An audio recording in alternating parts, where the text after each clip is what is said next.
Hastegenagi wateti lomzak nok hugyakari Bortolani BR Ambedkar School tongfainai lugurokne koktuma naharinani bagai sangrangshalo thangkha hastani mantri okra Professor Dr. Manik Saha aro tongkhani musasak jingzal rodat tong korei aborongna tei kok shakhabo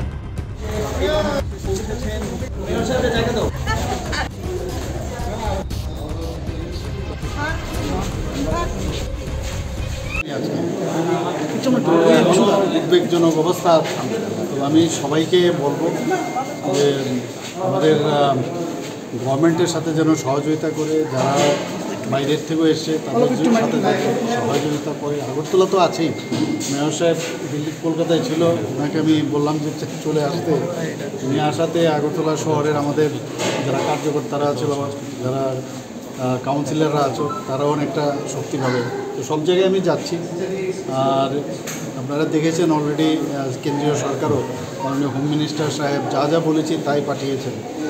কালকেও আমি ভাবছি যদি মানে আবহাওয়া যদি ঠিক থাকে আমি হেলিকপ্টারে হয়তো একটু পরিদর্শনে যাব। তো সব দিকে আপনারা সবাই অলরেডি জানেন যে আমাদের কী আমরা করছি, কোন জায়গায় কী অসুবিধা। আজকে 4:30টার সময় একটা প্রেস কনফারেন্স হয়েছিল, সেখানে বিস্তারিত আলোচনা হয়েছে।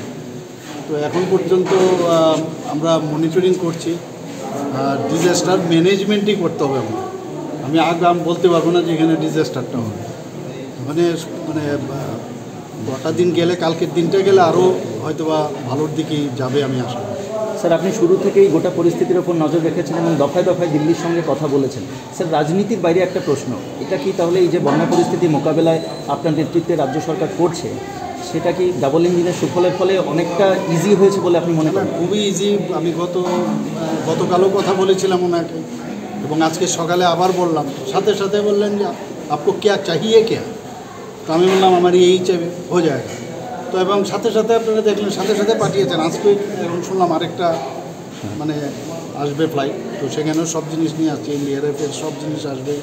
আমি বলেছি যে যাতে রাবার বোটগুলো বেশি করে পাঠায়। তো আপনারা নিশ্চয়ই দেখেছেন যে ওরা আসছে। তো সব দিকে আমরা বললাম যে এগুলো যাতে প্রপারলি কোন জায়গায় ডিমান্ড অনুসারে সেখানে যেন পাঠায়। অমরপুরের অবস্থা একটু ক্রিটিক্যাল, সেখানে হেলিকপ্টারে যাচ্ছে, ওখানে ফুড প্যাকেটও দিচ্ছে, এবং লিফট করা যায় কিনা যারা ছাদের উপর আছে ওনাকে। তো আমার যে রিপোর্টিং হচ্ছে এখানে, তো কালকে আরও বেটার পজিশন আশা করি হবে।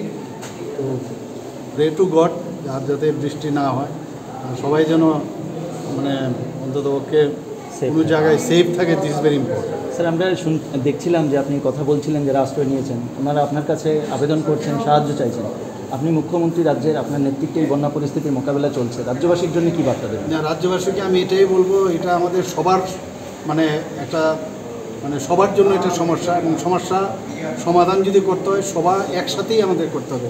রাজ্য সরকার বা আগরতলা মিউনিসিপ্যাল কর্পোরেশন বা নগর পঞ্চায়েত মিউনিসিপ্যালিটি একা পারবে না। তো তো আমাদের সবাই মিলে আমরা কাজ করছি। আমাদের যারা পার্টিরও যারা কার্যকর্তারা আছে সবাই কাজ করছে, কাউন্সিলররা কাজ করছে, কর্পোরেটররা কাজ করছে, এবং সাধারণ মানুষও কিন্তু হাতে হাত নিয়েছে। এবং তাদেরকে আমি বলবো যে সরকারের সাথে যেন সহযোগিতা করে। ডিএমরা ভালো কাজ করছে, এবং সেক্রেটারি লেভেল থেকে ডিজাস্টার ম্যানেজমেন্টের যিনি সেক্রেটারি মহোদয় আছেন থেকে আরম্ভ করে সবাই ভালো কাজ করছে, এবং সবাইকে বিভিন্ন দায়িত্ব দেওয়া হয়েছে। যারা বাইরের থেকে আসছে তাদের দেখাশোনার জন্য কোথায় কোথায় কে যাবে তার দায়িত্ব দেওয়া হয়েছে, ডিসেন্ট্রালাইজেশন করা হয়েছে। আপনারা দেখেছেন আমি একজন স্পেশাল পাওয়ার দিয়ে একজন ডিএমকে আমি উদয়পুরে পাঠিয়েছি, অর্থাৎ গোমতী ডিস্ট্রিক্টে, যাতে ভালো করে সেখানে বিশেষ করে অমরপুর এবং করবুকে ভালো করে কাজ করতে পারে। তো সব জায়গায় আমরা কাজ করছি, এবং যেখানে যা প্রয়োজন তাই করছি।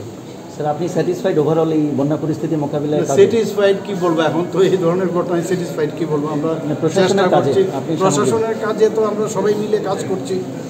তো সব ভালো যখন শেষ ভালো, শেষের জন্য দেখছি সব দিকে যদি সবাই সুস্থির থাকে, সবার সুস্বাস্থ্যটা ভেরি ইম্পর্টেন্ট, পাশাপাশি নিরাপত্তাটা ইম্পর্টেন্ট। রেস্কিউ হচ্ছে, পাশাপাশি খাওয়া দাওয়ারও যাতে ঠিকঠাকভাবে সমস্ত জায়গায়।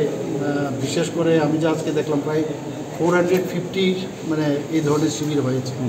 সেখানে প্রায় গতকাল ছিল মাত্র 30,000, এখন প্রায় আমি যা দেখলাম, আমার যে খবর 60,000-এর মতন মানে লোক ওখানে আছে এফেক্টেড হয়েছে, যাদেরকে মানে এফেক্টেড প্রায় 2.5 লাখ লোকের মতো এফেক্টেড হয়েছে। তো এগুলো একটার পর একটা এক এক সময় এক একটা রিপোর্ট আসছে, সেইভাবে খবরাখবর হচ্ছে। অনেক অনেক